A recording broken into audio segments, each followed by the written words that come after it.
Halo guys, balik lagi bersama Bang Theo di sini. Kali ini Bang Theo akan melanjutkan cerita Again the Sky Supreme. Buat kalian yang penasaran, langsung saja ya simak video kali ini. Murong Sisi berkata, "Ayah, jika kamu mendengarkan kelompok tetua ini, kamu akan mendorong keluarga Murong menuju kehancuran. Aku mohon, bahkan jika kamu tidak bergabung dengan sekte abadi, kamu harus segera menyerang sekte suci Wangfu." Mendengarkan hal itu, tetua agung berlutut dan berkata, "Kepala keluarga, Nona hanya memikirkan ambisinya saja." Kemudian, satu demi satu tetua menentang Murong Sisi. Murong Gudo menatap Murong Sisi dengan kekecewaan di matanya. Lalu dia berkata, "Sisi, kamu tidak perlu menghadiri pertemuan para tetua di masa depan. Kamu pergilah." Murong Sisi menggelengkan kepalanya. Ketika dia baru mengucapkan beberapa kata, Murong Gudo berkata, "Diam, cepat pergilah." Murong Sisi menutup matanya, berdiri dan berjalan keluar dari aula dengan putus asa. Ketika dia melangkah keluar dari aula, dia menoleh ke belakang, menatap para tetua yang menentangnya dan berkata dengan dingin, "Keluarga Murong cepat atau lambat akan hancur di tangan kalian orang-orang pengecut." "Ayah, aku tidak bermaksud menyinggungmu. Aku hanya ingin mengatakan bahwa keputusanmu hari ini seperti kita memasuki mulut harimau." Pada saat ini, Murong Gudo sangat kecewa dengan Murong Sisi. Dia berteriak, "Apakah kamu berani menentang keputusan ayah yang merupakan kepala keluarga?" Murong Sisi berbalik dan pergi sambil menangis. Di dalam aula, Murong Ningkang berbalik dan mengejar Murong Sisi, tetapi Murong Gudo menghentikannya. Pada saat yang sama, di istana dinasti Toba, Raja Toba sedang berbicara dengan Tobalin dan Jenderal Agung Ekspedisi Timur, yaitu Tobaweng. Pada saat ini, Kasim Liu dengan hormat memasuki aula istana. Lalu dia berkata, "Raja, wakil penguasa kota abadi meminta untuk bertemu denganmu." Raja Toba berkata, "Cepat suruh dia masuk." Pada saat ini, Tobalin dan Tobaweng saling memandang. Kasim Liu berjalan keluar dari aula istana. Tidak lama kemudian, Dongyong masuk ke dalam aula istana. Raja Toba berdiri dan berkata, "Wakil penguasa kota abadi, bagaimana keadaannya?" Dongyong menghela nafas, membungkuk dan berkata, "Raja, bawahan ini tidak kompeten." Raja Toba mengerutkan keningnya, duduk perlahan dan berkata, "Katakan padaku apa yang Tanyun katakan." Dongyong berkata dengan jujur, "Raja, Tanyun tidak bertemu dengan bawahan ini, tetapi Toba Yingying, wakil kepala sekte suci Wangfu, yang menemuiku. Dia mengatakan bahwa ketika pangeran berpura-pura menjadi Tanyun dan menghabisi Dante Xuanzong, kebencian itu tidak pernah bisa hilang. Dia juga mengatakan bahwa dalam 30 tahun, dinasti Toba akan dihancurkan. Kemudian tubuh putra mahkota akan digantung di gerbang kota kekaisaran untuk ditunjukkan kepada publik." Sebelum Raja Toba dapat berbicara, Tobalin berkata dengan tegas, "Ayah, dinasti Toba memiliki leluhur di alam Iklosion. Kita tidak takut dengan sekte suci Wangfu." Raja Toba tiba-tiba dengan marah menunjuk Tobalin. Lalu dia berteriak, "Diam, kamu pengacau. Kamu tidak memiliki kemampuan untuk menaklukkan sekte suci Wangfu. Jadi jangan bertindak gegabah. Sekarang aku memiliki musuh bebuyutan, yaitu dinasti Nanggong di barat, lalu ditambah dengan sekte suci Wangfu di timur. Katakan padaku bagaimana menghadapinya." Mendengarkan hal itu, Tobalin bergumam, "Orang tua, kamu mengirimku menyusup ke sekte suci Wangfu saat itu, tapi sekarang kamu menyalahkan diriku." Tobalin menekan amarah di dalam hatinya dan dengan hormat berkata, "Ayah, tenanglah, aku punya rencana. Tanyun menghabisi Ratu Nanggong. Dinasti Nanggong adalah musuh bebuyutan kita. Seperti kata pepatah, musuh dari musuh adalah teman. Izinkan aku mengirim seseorang untuk genjatan senjata dengan dinasti Nanggong." Ketika Raja Toba mendengarkan hal itu, dia sangat marah dan berteriak, "Apakah kamu melupakan kakekmu yang dihabisi oleh Raja Nanggong?" Kamu orang yang melupakan keluarga sendiri. Cepat keluar dari sini. Tobalin membungkukkan tubuhnya dan menarik napas dalam-dalam. Lalu dia berkata, "Ayah, aku pergi." Ketika Tobalin berbalik dan melangkah keluar dari aula istana, ada niat membunuh di matanya. Raja Nanggong melambaikan tangannya ke arah Tobaweng dan berkata, "Kamu juga pergi." Ketika Tobaweng baru saja meninggalkan aula istana, suara Tobalin terdengar di benaknya. "Jenderal Agung Ekspedisi Timur, silakan pergi ke istana pangeran ini untuk mengobrol." Setengah jam kemudian, di istana Pangeran Tobalin, Tobalin menatap Tobaweng dan berkata, "Kamu adalah orang kepercayaan pangeran ini. Sudah waktunya bagimu untuk melakukan beberapa hal." Tobaweng berkata, "Yang mulia, ada perintah apa?" Tobalin berkata dengan acuh tak acuh, "Saat itu putramu Toba King Tian dihabisi oleh Tanyun di Sekte Suci Wangfu. Kemudian Tanyun masuk ke wilayah udara kota Kekaisaran Dinasti Nanggong dan menghabisi putramu Toba Sang Tian. Kedua putramu meninggal di tangan Tanyun. Apakah kamu mau berdamai dengan Sekte Suci Wangfu?" Tobaweng mengepalkan tangannya erat-erat. Lalu dia berkata, "Tentu saja aku tidak mau, tapi raja ingin berdamai." Tobalin mencibir, "Dia sudah tua, saatnya turun tahta. Malam ini, kamu pimpin orang untuk menghabisi semua keluarga kerajaan tanpa ampun dan menyalahkan Sekte Suci Wangfu. Adapun ayahku, aku yang akan melakukannya sendiri. Apakah kamu punya pendapat?" Tobaweng buru-buru berkata, "Bawahan tidak punya pendapat." Saat malam hari, Tobalin berpura-pura meminta maaf kepada Raja Toba. Setelah Raja Toba meminum anggur beracun yang tidak berwarna dan tidak berasa, Tobalin menghabisi Raja Toba. Tobaweng memimpin orang-orang kuat bertopeng menghabisi para pangeran, Ratu Toba, selir dan semua keluarga kerajaan. Kemudian setelah kejadian itu, Tobalin berkata bahwa hal itu terjadi karena ada campur tangan Sekte Suci Wangfu. Para jenderal yang awalnya ingin berdamai dengan Sekte Suci Wangfu sekarang mengurungkan niat mereka. Hari berikutnya, Tobalin berhasil naik tahta. Waktu berlalu, 3 bulan kemudian, di bawah perlindungan orang di alam eklosion tingkat pertama, Tobalin pergi ke Dinasti Nanggong. Meskipun Raja Nanggong tidak tahu apa yang dipikirkan oleh Tobalin, tetapi dia masih mau bertemu dengan Tobalin. Di dalam istana Nanggong, ketika Tobalin menyebutkan proposal untuk membentuk genjatan senjata dan menghancurkan Sekte Suci Wangfu, Raja Nanggong tercengang karena dia sendiri yang telah menghabisi kakek Tobalin. Raja Nanggong berkata, "Aku setuju. Tanyun menyebabkan istriku mati dan mengambil anak perempuanku. Memang seharusnya kita menghentikan permusuhan di antara kita. Namun, kamu dan aku telah bertarung satu sama lainnya selama bertahun-tahun untuk saling percaya. Bagaimana kalau kita bersumpah?" Tobalin langsung setuju. Raja Nanggong mengerutkan keningnya dan berkata, "Raja Toba, di belakangmu adalah dinasti Nanggongku. Jika kita membentuk aliansi, kamu tidak perlu khawatir. Tetapi dinasti Nanggongku berbeda. Ada dinasti Tang di belakang dinasti Nanggong. Jika dinasti Tang ambisius menyerang dinastiku, konsekuensinya tidak terbayangkan." Mendengarkan hal itu, Tobalin berkata dengan jujur, "Aku dan dinasti Tang masih memiliki persahabatan. Aku bisa mengundang mereka masuk ke dalam aliansi." Raja Nanggong merenung dan berkata, "Tetapi Raja Tang mungkin tidak setuju. Bagaimana jika mengundang Raja Wangfu?" Mata Tobalin berkedip. Dia melambaikan tangannya dan berkata, "Lupakan saja. Leluhur pertama Sekte Suci Wangfu berasal dari keluarga kerajaan dinasti Wangfu. Jika mengundang Raja Wangfu, mungkin akan ada masalah. Adapun Raja Tang, aku pikir dia akan setuju. Kamu harus tahu bahwa Sekte Suci Wangfu saat ini memiliki 2 alam rahasia.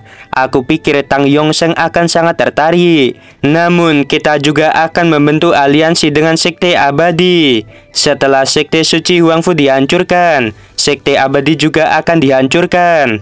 Masing-masing dari kita akan mendapatkan alam rahasia. Setelah mendengarkan, Raja Nanggong tertawa dan berkata, "Rencana yang luar biasa. Aku akan mengirim utusan ke Sekte Abadi dan mengundang Ruyan Wuji untuk membahasnya 3 tahun kemudian." Tobalin berdiri sambil tersenyum, mengepalkan tangannya dan berkata, "Raja ini akan pergi dulu." Raja Nanggong mengirim pergi Tobalin. Setelah Tobalin pergi, Li Wangchuan muncul di sisi kiri Raja Nanggong. Li Wangchuan berkata, "Raja, Tobalin dikenal sebagai asasin nomor 1 sejak berdirinya dinasti Toba. Raja harus waspada terhadap orang itu." Raja Nanggong mengangguk dan mencibir. "Jika dia berani bermain trik, aku akan menghabisi dia." Pemuja besar, karena Tanyun dapat menghancurkan istana jiwa ilahi. Itu berarti bahwa beberapa bawahannya, setidaknya di alam eklosion tingkat kedua.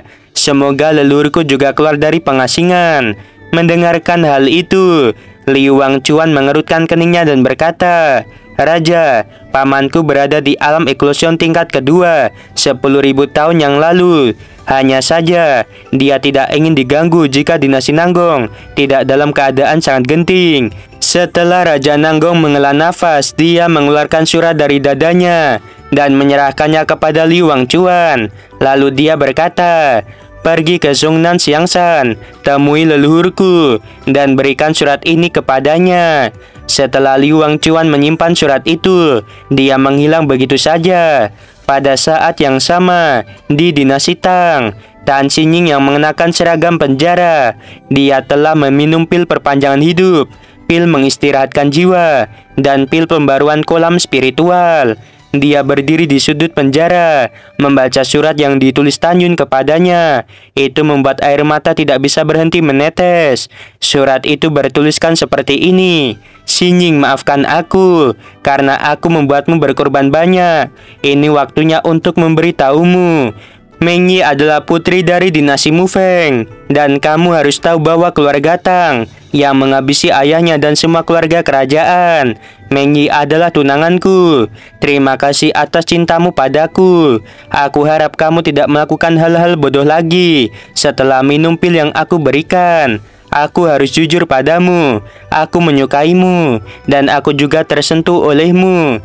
Tetapi kita tidak memiliki hubungan. Ada banyak hal di dunia ini yang berada di luar kendalimu dan harus cepat diselesaikan. Aku berpikir tidak pernah berhutang pada siapapun kecuali dirimu."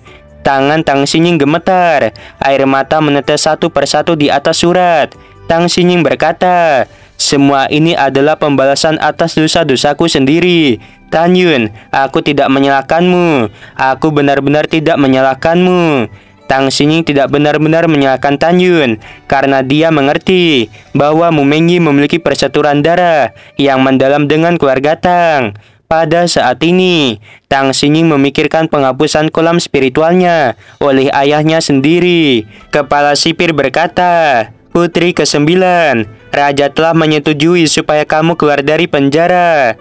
Mendengarkan hal itu, Tan Xingning berkata dengan putus asa, "Bagaimana dia bisa setuju untuk membiarkanku pergi?"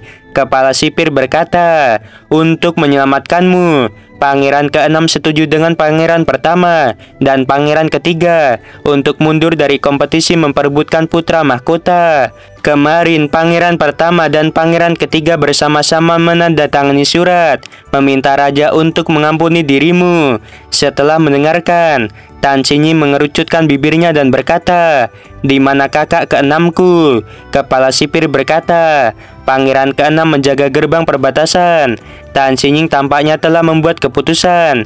Dia meminta pena, tinta, dan kertas. Lalu dia menulis surat. "Kakak ke-6, sejak ayah menghapus kolam spiritualku, hatiku telah hancur. Aku benar-benar lelah. Aku ingin meninggalkan tempat yang menyedihkan ini, mencari tempat yang tidak diketahui siapapun, dan memulai hidup yang baru. Kakak ke-6, kamu tidak perlu khawatir tentang aku. Aku tidak akan melakukan hal-hal bodoh lagi. Kakak ke-6, jaga dirimu. Aku akan selalu mencintaimu." Setelah Tang Xingning menyerahkan surat itu kepada kepala sipir, dia keluar dari penjara. 3 jam kemudian, Tan Xingning diam-diam meninggalkan kota kekaisaran dengan pakaian biasa dan tidak tahu kemana harus pergi. Pada saat yang sama, di alam rahasia Huangfu, Tan Yun yang berada di dalam pagoda suci, api Hongmeng telah melap sumber api gagak emas. Api Hongmeng telah melonjak dari 700 kaki menjadi 900 kaki. Api Hongmeng mencapai tahap puncak tingkat ke-8, memiliki kemampuan membakar senjata sub-abadi tingkat tinggi. Tan Yun menarik api Hongmeng. Dia mengambil napas dalam-dalam dan melakukan teknik kondensasi Ki Hongmeng untuk melap energi spiritual langit dan bumi. 390 tahun kemudian di dalam pagoda, Tan Yun mencapai alam janin tingkat kelima.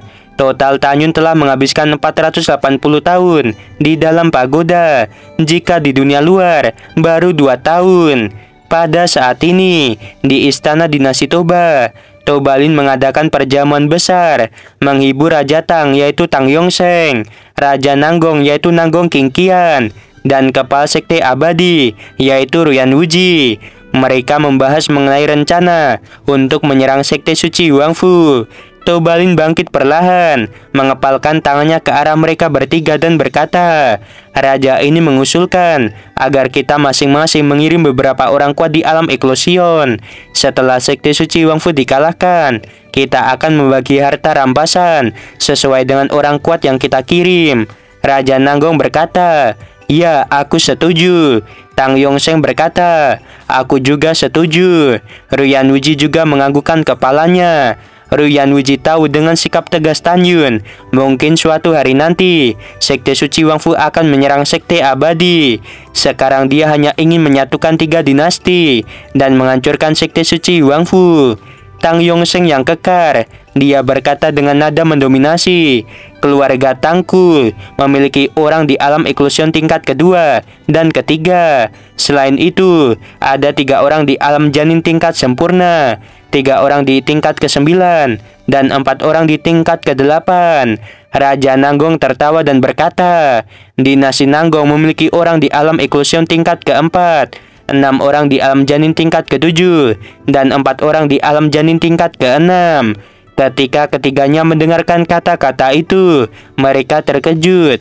Tobalin berkata, "Dinasti Nanggong benar-benar sangat tersembunyi. Ternyata ada juga orang di alam eklosion tingkat ke-4. Raja Nanggong berkata dengan ekspresi serius, "Sejujurnya raja ini mengirim seseorang untuk mengundang leluhurku turun dari Gunung Songnan Xiangshan." Setelah mendengarkan kata Songnan Xiangshan, tubuh Tobalin, Tang Yongsheng, dan Ruyan Wuji tiba-tiba bergetar, karena Songnan Xiangshan telah menjadi tempat suci di benua hukuman surgawi. Dikabarkan bahwa sejak zaman kuno, setelah akhir pertempuran para dewa, ada orang dari Songnan Xiangshan yang mencapai alam eklosion tingkat sempurna. Setelah kultivator dipromosikan ke alam eklosion tingkat keempat, menurut aturan kepala petugas dari Songnan Xiangshan, orang itu harus pergi ke Songnan Xiangshan dan tidak boleh mencampuri urusan yang ada di benua hukuman surgawi. Hal ini demi keseimbangan kekuatan. Jika orang itu tidak pergi ke Songnan Xiangshan, nasib buruk akan datang.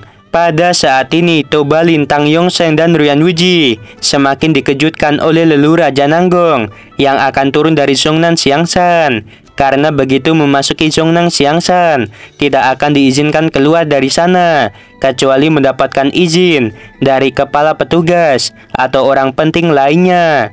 Leluhur Raja Nanggong hanya di alam eklosion tingkat keempat, tetapi dia dapat turun gunung untuk berpartisipasi dalam menyerang Sekte Suci Huangfu. Itu artinya, leluhur Raja Nanggong memiliki status tinggi di Songnan Xiangshan, atau ada pendukung besar di belakangnya. Ada beberapa orang yang setelah dipromosikan ke alam eklosion tingkat keempat, tetapi tidak pergi ke Songnan Xiangshan. Misalnya leluhur dari si Potian. Itu karena petugas Songnan Xiangshan tidak mengetahui. Pada saat ini, Tobalin berkata, "Dinasti Toba mengirim orang di alam eklosion tingkat ketiga. Selain itu, ada 3 orang di alam janin tingkat sempurna, 3 orang di tingkat ke-9, dan 4 orang di tingkat ke-8. Ruyan Wuji melambaikan tangannya dan berkata, "Sekte Abadi mengirim orang di alam eklosion tingkat ketiga, 1 orang di alam janin tingkat sempurna, 1 orang di alam janin tingkat ke-9, dan 10 orang di alam janin tingkat ke-7. Kemudian, mereka berempat setuju akan menyerang sekte suci Wangfu dalam 4 tahun kemudian. Di lembah berjasa nomor 1 di dalam pagoda suci lantai 12, Tanyun yang sedang duduk bersila membutuhkan 350 tahun untuk naik ke alam janin tingkat ke-6. Tanyun tidak segera berlatih tubuh tirani Hongmeng, tetapi melanjutkan berkultivasi. Setelah 400 tahun, Tanyun memasuki alam janin tingkat ke-7. Tiba-tiba, Tanyun membuka matanya, dan secara tidak sengaja, dia melepaskan aura yang sangat kuat. Tanyun berkata, alam janin tingkat ke-7 hanya ada 10 bulan tersisa di dunia luar. Itu artinya masih ada 196 tahun tersisa di dalam pagoda. Aku membutuhkan waktu 90 tahun untuk mengolah tubuh air Hongmeng ke tahap besar tingkat ke-9. Setelah Tanyun mengambil keputusan, dia mulai mengolah tubuh air Hongmeng. Waktu berlalu, Tanyun akhirnya berhasil mengolah tubuh air Hongmeng ke tahap besar tingkat ke-9. Sekarang Tanyun memiliki kekuatan untuk menghancurkan senjata abadi tingkat menengah dengan tangan kosong. Tentu saja Tanyun tahu bahwa apa yang disebut senjata abadi tingkat menengah di benua hukuman surgawi sebenarnya itu palsu. Jika itu adalah senjata abadi yang asli di alam 9 abadi, itu pasti tidak akan bisa dihancurkan. Oke guys, informasi aja ya, ibarat sedikit spoiler. Jadi alam abadi itu ada 9 ya. Oke, kita lanjut. Tanyun menghitung waktu, masih ada 5 bulan 10 hari di dunia luar sebelum menyerang sekte abadi. Jadi Tanyun berpacu dengan waktu untuk berlatih. Di dunia luar, 5 bulan 9 hari kemudian, gerbang pagoda suci lantai 12 terbuka. Tanyun memancarkan aura alam janin tingkat ke-7. Dia terbang keluar dari pagoda dan melayang di atas lembah. Tanyun melepaskan kesadaran spiritualnya yang mencangkup area 45 juta mil. Seperti yang kita semua tahu, seorang kultivator biasa di alam janin tingkat 8 dapat mencangkup radius 28 juta mil, tingkat ke-9 31 juta mil, dan alam janin tingkat sempurna 35 juta mil. Alam eklosion tingkat pertama 40 juta mil, tingkat kedua 45 juta mil, tingkat ketiga 50 juta mil. Itu artinya jiwa Tanyun sekuat orang di alam eklosion tingkat kedua. Setelah Tanyun menyingkirkan kesadaran spiritualnya, dia menggunakan langkah Dewa Hongmeng dan melintasi ribuan mil. Kemudian Tanyun kembali ke lembah berjasa nomor 1. Dia mulai memeriksa para monster yang ada di dalam pagoda suci. Setelah memeriksa, Tanyun menemukan bahwa singa naga emas di lantai 11 dan Moer di lantai 10 berada di periode kesengsaraan tingkat ke-9. Adapun Raja Beruang Naga, Raja Kelabang Haus Darah, dan Raja Elang Ungu Penghancur Jiwa, mereka berada di periode dewasa tingkat ke-9. Raja Singa Dingin dan Raja Burung Merah berada di periode pertumbuhan tingkat ke-9. Raja Harimau Buaya Naga dan Raja Serigala Iblis Api Emas berada di periode awal tingkat ke-9. Hanya Raja Naga Banjir yang berada di periode kesengsaraan tingkat 8. Pada saat ini Tanyun berkata, Dato Moe Raja Beruang Naga, Raja Kelabang Haus Darah, dan Raja Elang Ungu Penghancur Jiwa, kalian berlima keluar dan ikuti aku untuk menyerang sekte abadi. Raja Singa Dingin, Raja Burung Merah, Raja Harimau Buaya, dan Raja Serigala Iblis Api Emas, dan Raja Naga Banjir, kalian memasuki lantai 11 hingga ke-6 untuk berkultivasi. Mendengarkan hal itu, 5 monster keluar dari pagoda suci. Setelah Tanyun memanipulasi pagoda suci menjadi mengecil, lalu pagoda suci diletakkan di telinga Tanyun. Toba Yingying muncul di depan Tanyun dan berkata dengan hormat, Tuan, semua orang kuat yang akan menyerang sekte abadi telah berkumpul di lapangan berjasa. Setelah Tanyun mengangguk, dia memandang Toba Yingying dan berkata, Bagus, kamu sudah di alam janin tingkat ke-6. Mendengarkan hal itu, Toba Yingying berkata dengan hormat, Terima kasih atas pujian Tuan. Setelah itu mata indah Toba Yingying menunjukkan sentuhan kekaguman. Lalu dia berkata, Tuan, sebelum pengasingan, Nyonya Sen berada di alam janin tingkat kedua sama seperti diriku. Tapi sekarang dia sama sepertimu di alam janin tingkat ke-7. Tuan, Nyonya Sen adalah jenius yang tidak tertandingi di 3 alam dewa. Di masa lalu, bawahan ini menduduki peringkat pertama dalam kekuatan di antara 12 jenderal yang ada di bawahmu. Namun, Nyonya Sen tidak lebih lemah dariku. Kemampuan Nyonya Sen untuk melompati tantangan tidak jauh lebih lemah darimu. Mendengarkan hal itu, Tanyun memikirkan Sen Subing dan berkata dengan kagum, "Ya, di masa lalu, 80.000 tahun yang lalu, sebelum aku dipromosikan menjadi Raja Dewa, Subing baru saja lahir. Dan ketika aku dipromosikan menjadi Supreme, dia baru berusia 80.000 tahun. Tetapi dia sudah dipromosikan ke ranah Raja Dewa Ruang dan Waktu. Dia adalah Putri Langit dan dia juga seorang jenius yang sangat langka di seluruh alam dewa. Aku pikir dia juga akan membuat langit dan dunia bergetar. Tentu saja Yukin, Mengyi, Xiao dan yang lainnya juga jenius yang belum pernah terlihat dalam 1000 tahun.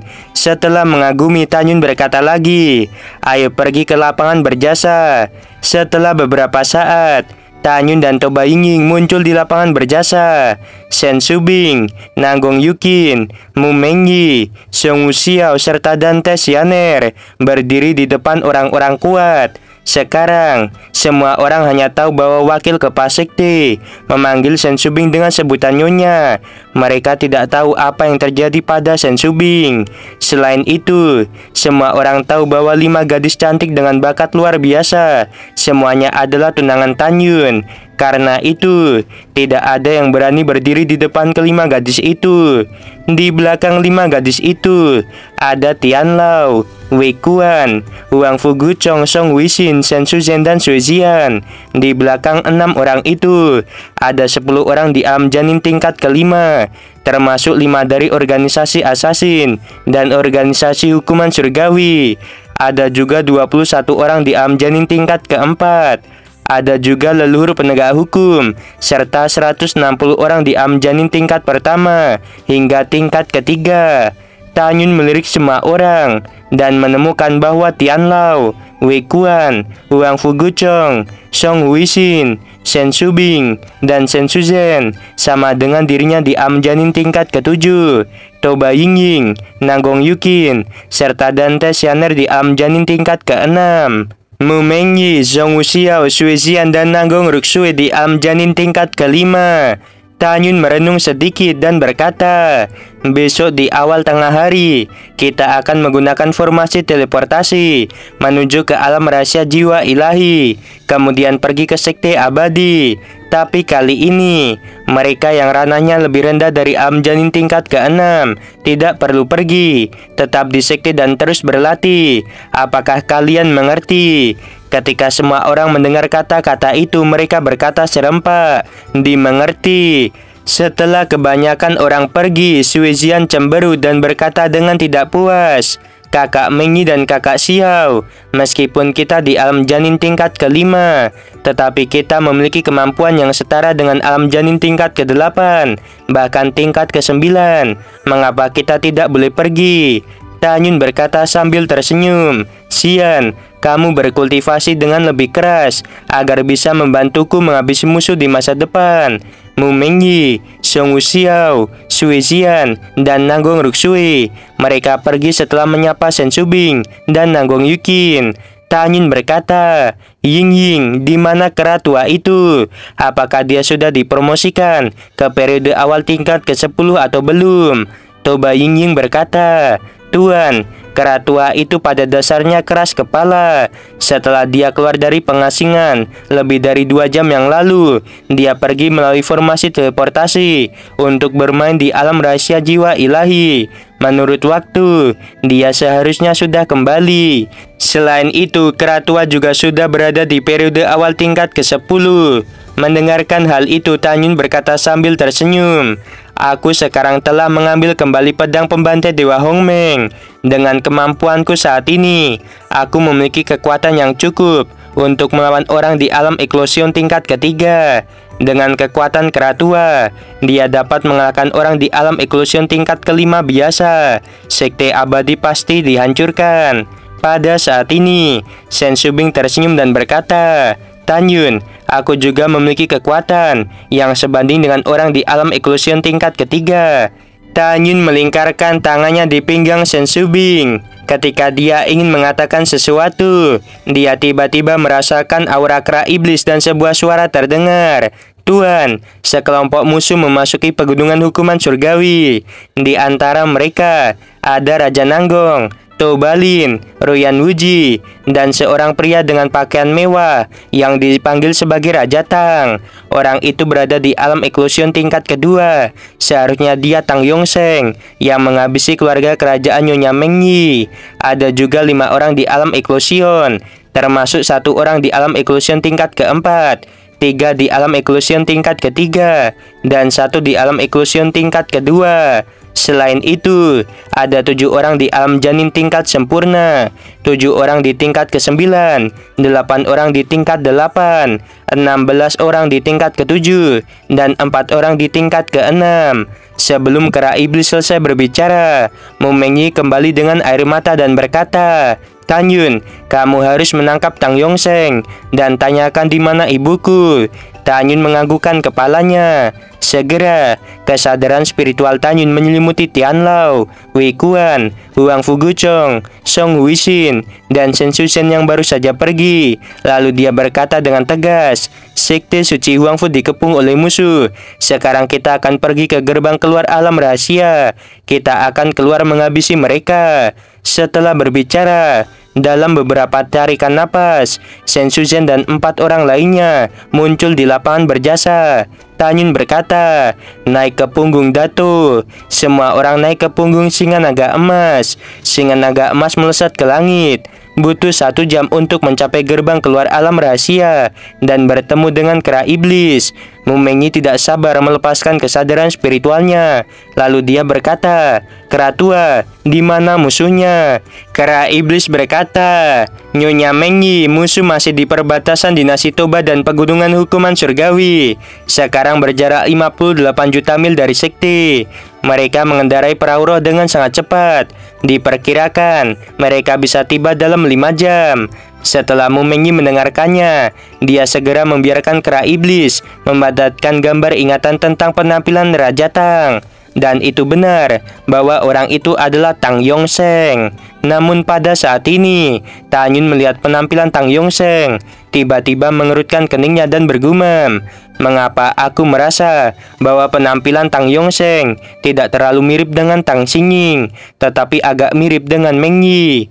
Tanyun tidak peduli dengan hal itu. Lagi pula, ada banyak orang yang tidak memiliki hubungan darah tetapi mirip.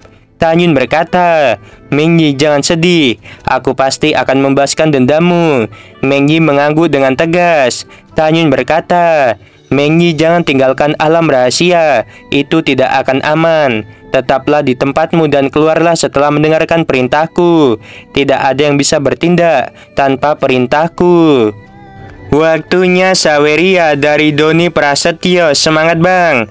Oke, Mimin selalu semangat guys, tapi capek ya karena disambi ngerjain lainnya. Jadi itu yang bikin suka mundur uploadnya teman-teman. Kalau Mimin paksain harus sama terus tuh, wah capek banget ya. Dah ya, Mimin dah jawab alasan kenapa sering mundur ya, karena Mimin ambil istirahat juga teman-teman biar nggak sakit ya. Oke, sebelum video berakhir Mimin mau bilang sungguh membagongkan. Terima kasih. Wah, lagi seru-serunya ya.